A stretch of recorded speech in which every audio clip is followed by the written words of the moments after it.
This is the Final Whistle podcast from the Wrexham AFC media team. The final score, Barnet 1, Wrexham 2, and some mysteries of science simply cannot be explained. Why water spins the wrong way around the toilet in the southern hemisphere, Nigel Farage, and that weird blobby-shaped thing I saw in the Natural History Museum this morning made out of sand. But maybe the most mysterious thing of all is Jermaine McGlashan scoring the winning goal for Wrexham in an away game in the 85th minute with a shot that was going wide. Nobody on earth knows what happened at 4:52 here in North London, but the ultimate facts are these. Wrexham scored 2 goals in an away game. Astounding enough that Akil Wright has scored 6 goals in a season. But McGlashan, to hit the net in that manner, well, it defies everything. Maybe everything is possible. This is Wrexham's year. The league title, by now, surely an inevitability. Oh, maybe I'm being slightly facetious, eh? Who knows? Anyway, Wrexham went to Barnet knowing that, well, they needed to win to maintain their momentum if they're going to try and push for that top 3 place. They also went to Barnet knowing that they tried out a more attacking approach last Saturday with 3 forward players trying to get into the box as much as possible, and it had worked nicely, but against poor opposition and an already relegated Braintree. Now they needed to see what it would be like against proper opposition, and Barnet certainly were that. I mean, let's not kid ourselves here. Barnet's a side with nothing to play for. They've avoided a ropey start to the season and pulled away from the relegation zone. They're certainly not going to get into the playoffs either. But having said that, they've had some recent results against decent sides that have shown that they've got some capabilities, and they're clearly trying to set themselves up for next season as a team that moves the ball around intelligently and with thought. And so this was going to be a proper test for a Wrexham side which set itself up the same as it did against Braintree, just the one alteration, which is enforced, of course, Jake Lawler being injured last Saturday, and his replacement early on in that match, Kieran Kennedy, was the man who took his place at the back. Good news for Wrexham as well, that Luke Summerfield, a man who perhaps more naturally could bring creativity into the side, was available on the bench and made a cameo appearance off the bench, although it was McGlashan's brief performance that, of course, would really catch the eye. Anyway, in all honesty, on a very sunny day, it was a fairly slow-paced match, which Wrexham really looked in complete control of in terms of when they didn't have the ball. The shape was very good. In fact, there's something of a shock when Barnet managed to get themselves a second-half equaliser. The first half was goalless. It saw Wrexham looking dangerous on occasions on the breakaway. Barnet, despite sometimes managing to get overloads down the sides when their wing-backs pushed forwards, also had their odd just threat, but there was nothing too drastic apart from one good effort by Bobby Grant, which I'll get to in a moment. First chance of the game really came 5 minutes, then a free kick launched into the Wrexham area, which was headed partially clear, but Santos from 10 yards out managed to get to it first. Half chance, slashed at it hard, put it wide of the left post, maybe should have done a little bit better. And a couple of minutes later, there was another opportunity. Johnson driving down the left-hand side, laying the ball off nicely to Coulter, to the 6-yard box, where Alito laid it back to Coulthurst. His shot from 7 yards out took a deflection, but Laneton went down low to his left to save it well. Wrexham straight away on the breakaway had their best moment before the goal.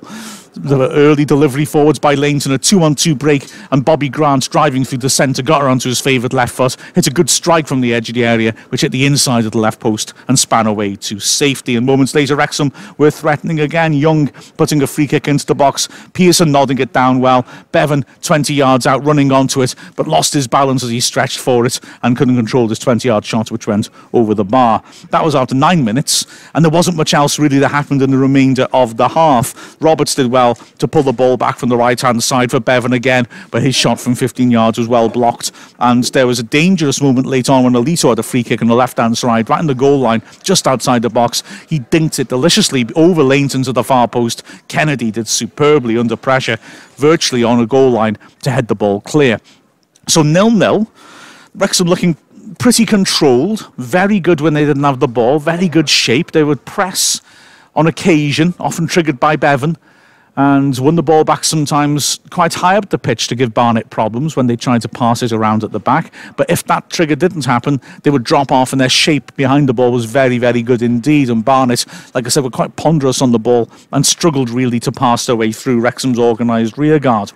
The thing was, as we've seen in a few away games lately, Wrexham have been able to do that, but then it's been trickier to actually come up with that goal. And so how perfect that in the 46th minute, straight from a fast restart, because Wrexham got at things swiftly from the restart, they got that goal. Kevin Roberts breaking down the right-hand side, cut back onto his left foot and swung an inviting cross in towards the penalty spot, but it was all about a keel right. He got up superbly, really strong neck muscles and powered ahead, which looped over the keeper and inside the right post to put Wrexham ahead. Beaten to it and the ball bounces through. I'll be honest, I Rob Griffiths of the Daily Post punches it definitively into the row in front. He was terrified before the match of the ball hitting him, and now I've seen his poor attempt to deal with that. I can see why the throw-in's taken, and Roberts gets the ball back, cuts inside onto his left foot, pulls it into midfield, and it's flicked in towards the edge of the area. Keel gets up with a header! Yeah! A Keel right with a glancing header, and he runs arms outstretched in front of the Wrexham supporters. Wrexham cock a hoop, the impressive away support loving it, and well, I've got to say, until the 70th minute when Barnet pulled themselves back into it, the game looked fairly dead. Barnet suddenly looked like a side with not much to play for. As I said, they want to be studied in possession and move the ball around short, but the honest truth of the matter was that they were much too passive on the ball. Wrexham, that good shape of theirs, just wasn't being threatened at all. Andre Bucco in the past has looked a really good playmaker in midfield. Was so ineffective, constantly getting the ball and just feeding it back simply to his centre-backs and passing responsibility onto them. And the pattern was set. Wrexham would get their good shape in their own half. Barnet would pass it around in front of them for a bit in midfield, and then at some point the ball would work back to one of the three centre-backs who would become impatient and would try to play a pass that frankly was a bit beyond his ability level, trying to speed things up and make something happen, and the ball go out for a throw-in, or Wrexham would intercept and attempt to counter-attack. It was a good controlled performance. Wrexham had another opportunity, admittedly from a set piece, when Grant, the free kick from the right corner of the box, ripped a delicious delivery in. It was vicious. Holroyd 6 yards out, lost his man, lunged at it, couldn't quite reach it. The goalkeeper Cousins couldn't commit because he didn't know whether Holroyd was going to touch it or not, and when it went beyond Holroyd, Cousins did ever so well to get down low to his right and push it away, otherwise Grant's free kick would have gone straight in. But it was Wrexham who were probing, Wrexham who were asking the questions. Bevan, as ever, without necessarily looking like a goal threat, was certainly working the centre-backs magnificently well. Holroyd was getting up and down the flank and trying to get support. Grant likewise cutting it into his left foot promisingly, and the two of those on the flanks also did very well, coming back and covering and helping their full-backs. In midfield, Wrexham's shape was good. Akeel Wright and Rutherford, as always, were working hard box to box. Young was comfortable shielding the back four. And at the back, well, I mean, all the back four looked solid. Kennedy, apart from one nervous moment when he was caught in possession by Elite, who wanted to foul him, did well. Pearson, as ever, winning a succession of headers, and the two fullbacks, Roberts was combative, didn't get forwards all that much, but battled away, and likewise Carrington, who was often, you see, just made this serene progress at left back. He just didn't really notice much going on there at all. Defensively, he wasn't troubled, and that part of the pitch was well covered. So Wrexham looked comfortable. So it was a shock when in the 70th minute, out of nowhere, Barnet got themselves an equaliser. Santos, the centre-back, had been shoved over to right-back after Barnet had reshuffled and changed their formation. Just swung in, a nasty cross, but from very deep on the right-hand side, swung into the goalmouth. For me, Wrexham's defensive line looked a bit too deep, and Coulthurst, getting there centrally in the box, was able to poke it beyond Leighton, so close in that really Leighton wasn't able to do much about it. And suddenly Barnet had an equaliser, and Barnet equally suddenly had a spring in their step, started to go a little bit more direct, and started to pose questions for Wrexham. In fact, they had a good opportunity to go ahead. Bucco suddenly getting the ball 25 yards out from goal, pretty much the first time in the game he's picked up possession that far up the pitch, dinking a nice little ball over the top down the right channel. Coulthurst running onto it, slashed it well over. Should have done better, in all honesty, but Wrexham responded well. Oswell came on up front and typically did a really good shift, battling away, fighting for everything with the centre-backs. Also committed one beautiful foul, but he fought so hard for the ball, he ended up trying to jump and take a piggyback on the centre-back. He almost looked like he was trying to burst a balloon as he jumping onto it. It was quite a foul. And then a double substitution in the 82nd minute, McGlashan coming on for Grant and Summerfield coming on for Rutherford. And within 2.5 minutes, that change had borne fruit. Wrexham knocking it long again, as he did constantly. Oswell fighting creating, and without necessarily being able to win it clearly, certainly was creating a loose ball. Holroyd got after it on the edge of the area and continued the mayhem and flicked it down to McGlashan, running in the right channel, in on goal. The keeper was very quick off his line, did well to get out to McGlashan, and McGlashan did equally well to swiftly sort his feet and lob it over the keeper. And then the strangeness began, because we were sitting right behind it. And in commentary, I said no, because I could see McGlashan's shot was going wide, whether it was the spin on the ball, whether it was something about the surface, I'm not sure. But the next thing, it was spinning up off the pitch, hitting the side of the post, and it was in. Cue wild celebrations by the Wrexham players in front of their supporters, and Wrexham had that valuable lead. The goal kick for Wrexham taken, Langton with it, and Oswell brought down. Holroyd's there, flicks it on, McGlashan! No. Just wide, there it's in! Jermaine McGlashan has scored! Wrexham with 5 minutes to go! Mark Griffiths, I told you so! Jermaine McGlashan has just run onto the ball and lofted it over the goalkeeper. Wrexham 2, Barnet 1, Jermaine McGlashan! That humble pie tastes good. They had to survive one more nervous moment, and with 1 minute left, when Buko, 30 yards out, ripped a tremendous dipping strike, which just shaved the bar. Lainton stretching desperately for it, and that was that. Wrexham had held on, a huge away victory for them, and well, a most unlikely one when you look at the manner of the goal, but all contributions at this point are gratefully received. To hear more analysis of the unanalysable, have a listen to what myself and Ollie Williams had to say about the game after the final whistle on Calon FM.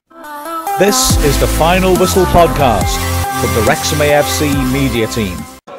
Referee, whistle to his mouth.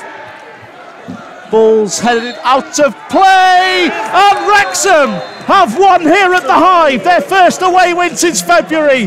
Wrexham seal their place, at least in the top 7. They will be in the playoffs this season for the first time in 6 years. It's finished here thanks to Jermaine McGlashan's late heroics. It's Barnet 1, Wrexham 2. Well, that's huge, isn't it? And we've struggled, haven't we, to create chances the last few weeks. And when Barnet equalised and had a spring in their step, you just start thinking, well, here we go again. But all credit to McGlashan for getting in there, all credit to Hughes for making those attacking substitutions when the game, we looked solid and steady enough. But it looks like a big slice of luck with the spin on that ball, taking it inside the post after all. But Wrexham will take it, won't they? And because it was so frustrating, the fact that they conceded that goal in the first place. It looked in complete control. And for the ball to be ripped in the box and Barnet to nick the goal like that was out of character with the second half, and Wrexham were in control of matters. So yeah, it was a very, very good Wrexham performance. It was the best Wrexham performance I've seen in a while. Those fans are loving it, by the way. Oh, they're fantastic scenes. All the Wrexham team have gone across to celebrate, and the supporters are down at the front of the stands and absolutely loving it. That's great stuff to say. But Wrexham, like I said, I mean, we've struggled to create, and on this occasion we didn't so much. And I said beforehand, it's really important to learn whether this formation will work or not. It did. I think we did look more threatening than we have in quite a few recent away games, and that's a big 3 points, isn't it? Especially with the other side struggling to win today around us. Well, yeah, I mean, it was just, for me, it's just pleasing. We're at the point of the season, it doesn't matter how you get the points, just get them. You know, if it's a stroke of genius from McGlashan's ricochet or just some weird dodgy turf, doesn't matter. Wrexham have won today. They've deserved to win today. It feels good to be able to say that on the road. You know, Wrexham, this could be one of those springboard games now for the last 3.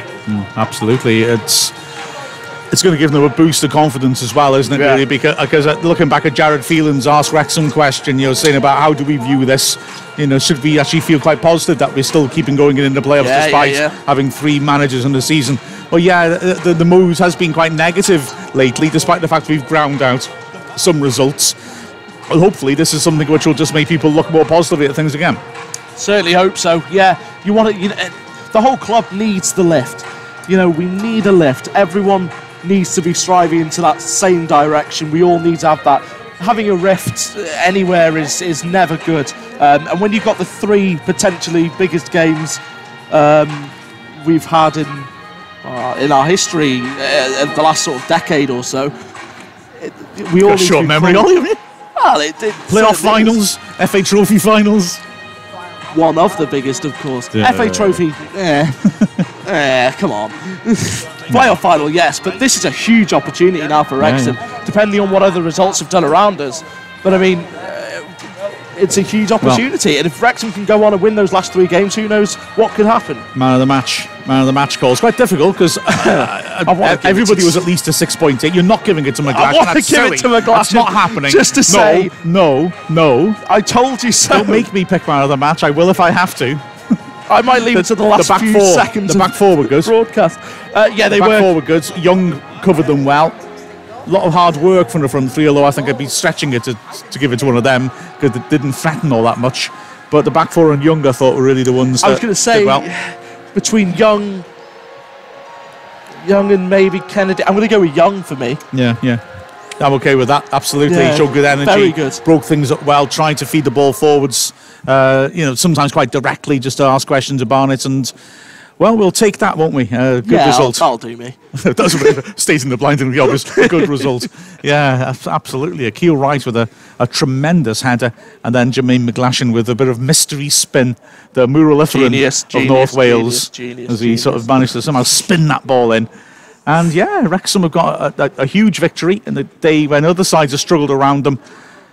That'll do for us, won't it, really? Yeah, strap in. Big away win, and now 3 games to get more momentum going, aim for that top 3 and see where it takes us. This is the Final Whistle podcast from the Wrexham AFC media team.